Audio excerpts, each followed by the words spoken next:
안녕하세요. 부자 사장, 가난한 사장.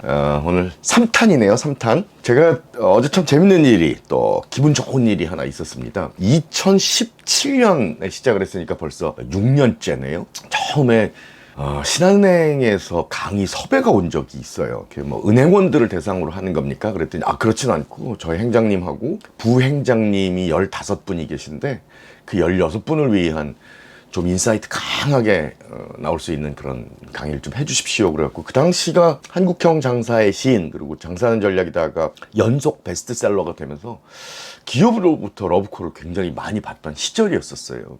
준비를 좀 많이 했죠. 그리고 가서 강의를 다 끝나고 기분 좋게 나오는데 제일 뒷자리에 앉아 계셨던 분이 저한테 명함을 이렇게 한 장 주시면서 조만간 저를 좀 만나게 되실 것 같습니다 라고 얘기를 하더라고요.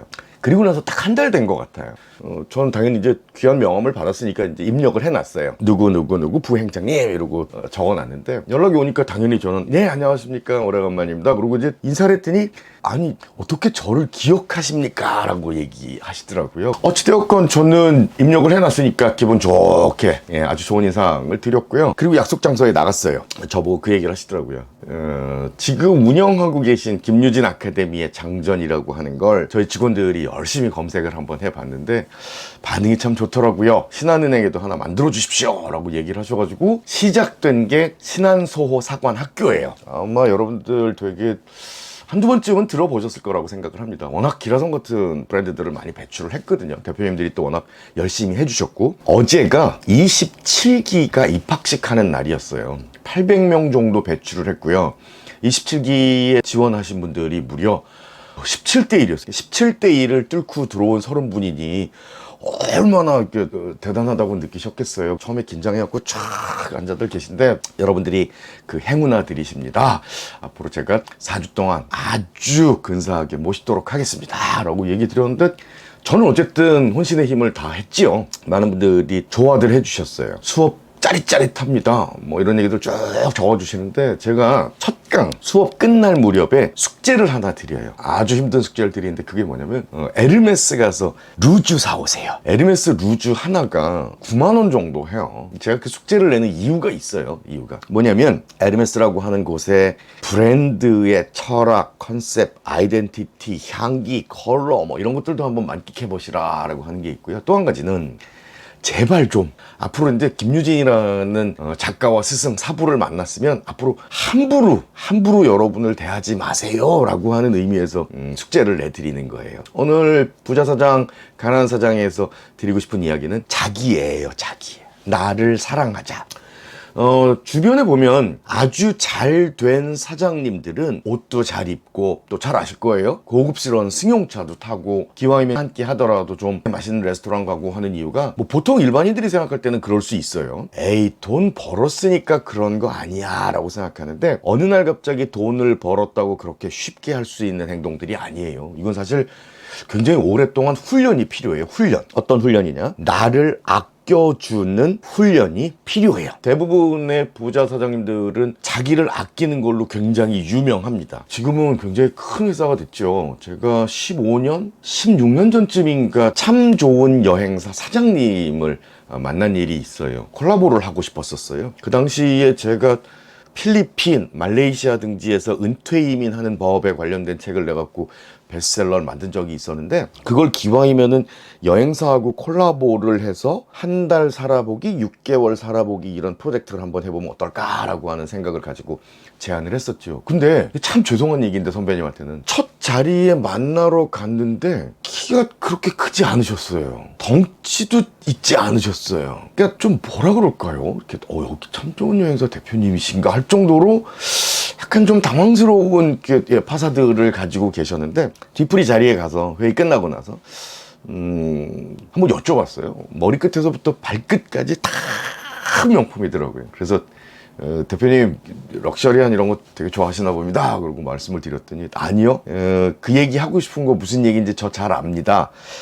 제가 사실 덩치도 그렇고 키도 그렇고 외모도 그렇고 그렇게 출중한 스타일이 아니잖아요. 근데 당신은 항공사에서 근무하던 시절부터, 직원이었을 때부터 나를 아껴야 된다라고 하는 것들에 대해서 굉장히 중요한 포인트로 생각을 하셨대요. 그래서 그냥 볼펜도 아무 볼펜 쓰지 않고, 볼펜 중에 제일 유명한 거 뭐야, 만년필 중에 제일 유명한 거 뭐야, 최소한 너는 말이야 이 정도 쓸 자격이 있는 사람이야. 지금 만약에 자격이 안 된다면 이걸 씀으로써 그 자격을 얻는 과정까지 갈 수 있는 동력이 될 거야 라고 하는 생각을 하셨다는 거예요. 그래서 양복도 넥타이도 펜도 안경도 볼펜도 구두도, 와, 그때 충격은 이루 말할 수가 없어요. PD 생활 그만두고 프로덕션 하면서 또 평론가 생활하면서 원고를 마감해야 된다는 이유로 대충 라면 먹고, 또 야 오늘은 뭐 딱히 이렇게 비즈니스 미팅 같은 거 없잖아, 편하게 입어도 되잖아, 그럼 이제 대충 이렇게 무릎 나온 추리닝도 입고 나가고, 고민하다 보니까 어떤 생각이 드냐면, 남에 대한 예의는 굉장히 지켜왔는데 나에 대한 예의는 안 지켰던 것 같아요. 이 세상에서 제일 소중한 건 나잖아요, 나. 그러면 나를 버티게 만들어주는 이 녀석한테 잘해줘야 되잖아요. 기왕이면 좋은 샴푸도 쓰고요, 렌즈가 있다면 적당한 거, 가성비 좋은 거 말고 나를 위한 거잖아. 약도 마찬가지인 것 같아요. 싸고 좋은 건 그렇게 많지 않아요. 비싼 데는 이유가 있는 거더라고요. 옷도 마찬가지고, 속옷도 마찬가지고, 양말도 마찬가지고, 운동화도 마찬가지고, 내가 나를 챙기기 시작하고 나를 아껴주기 시작해야 나를 바라보는 사람들이 저 사람은 굉장히 스스로 자기 관리에 뛰어난 사람인 것 같아, 자기를 굉장히 아끼는 사람인 것 같아 라고 하는 생각이 들어야 그들도 여러분을 아껴줘요. 맨날 땀에 절은 티셔츠 까만 거 입고 가고, 오늘은 일반적인 하루가 될 테니 오늘 머리 감는 건 너무 피곤하다 그럼 결국은 모자 턱 둘러쓰고 나가고. 그래서 부자 사장하고 가난한 사장의 가장 큰 차이는 자기를 아끼느냐 아니면 자기를 막 부려먹느냐예요. 진짜 막 부려먹는 경우가 어디까지 있냐면요, 장사 한 10년 15년 정도 하다 보면 나만 하는 게 없어요. 허리도 아프고 무릎도 아프고 발목도 아프고, 또 특히 나 요리하시는 분들, 거기다가 운동선수 아닌데 이게 소위 얘기하는 아대 끼고 다니시는 분들 되게 많잖아요. 아프면 가야 돼요. 요만큼이라도 아프면 병원에 가서 무엇이 문제인지를 알아봐야 되는데, 야 오늘 손님, 고객, 왜 남을 위해서 나를 이렇게 아프게 만들어요? 그리고 아무거나 먹고 대충 먹고. 그래서 자기는 자기한테는 괜찮아, 나는 괜찮으니까 언젠가 이렇게 노력해서 큰 행복이 날 찾아올 거야 라고 생각하는데, 그렇게 하루하루 힘들고 불행한 것들을 쌓아 나가다 보면 나중에 건물주가 돼도 행복해지는 법을 잘 모르더라고요. 자기를 왜 사랑해야 되는지 잘 몰라요. 그러니까 결국 어떤 일들이 벌어지는 줄 아세요?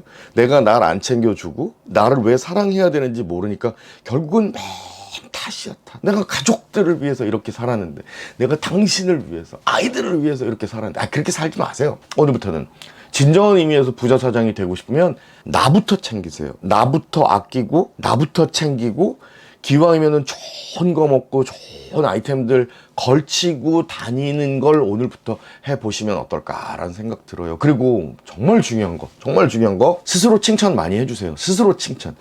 와, 책에서 읽은 그 2줄짜리를 직접 실행해서, 강의에서 들은 그 메모 팁 하나를 직접 매장과 브랜드에 적용해서 결국 해낸 거야. 와, 김진 대단하다, 김인숙 대단하다. 이 대단하다라고 하는 칭찬을 자꾸 해줘야 되는데, 늘 나는 부족해, 나는 이게 뭐가 문제지 라고 생각하면 결국은 계속해서 일어날 수가 없어요. 부자 사장 되기 위해서는 결국 나를 챙기고 나를 칭찬해 주기. 근데 대부분 가난한 사장님들 어떻게 해요? 대부분 화내요. 아이고 내 팔자야, 내가 어쩌다가 이런 얘기들 많이 하시잖아요. 주변 사람들한테 대접받고 싶고, 많은 고객들로부터 존경받고, 대한민국 국민들로부터, 아니 전 세계 소비자들로부터 추앙받고 싶으면 나를 챙기세요. 스스로를 챙기세요. 그리고 스스로를 믿어주셔야 돼요. 이거 할 수 있어? 나 오늘 영상 한 10분 12분짜리 보지만 나 이거 보고 나면, 내가 오늘 보는 이 영상 하나 보고서 나는 해낸다, 나는 반드시 해낼 수 있어 라고 하는 자신감을 가지고 챙겨주기 시작하면 뇌와 몸이 말을 듣기 시작을 해요. 한번 생각을 해보세요. 아이고 안 돼 이번 생은, 아이고 내가 뭘 그게 가능하겠어 라고 얘기를 내가 내뱉으면 내가 내뱉은 얘기를 귀가 들어요. 그리고 그 표정을 내가 스스로 볼 수 있어요. 그럼 몸이 알아듣는 거예요, 몸이. 그래서 결국 어떤 일들이 벌어져요. 그래, 넌 안 돼. 넌 안 돼. 내가 널 좀 위해서 좀 일찍 일어나고 널 위해서 좀 에너지를 막 좀 동원해주고 싶은데 네가 그랬잖아, 네 입으로. 안 된다고. 그래서 안 도와줄 거야. 아, 하지 말자.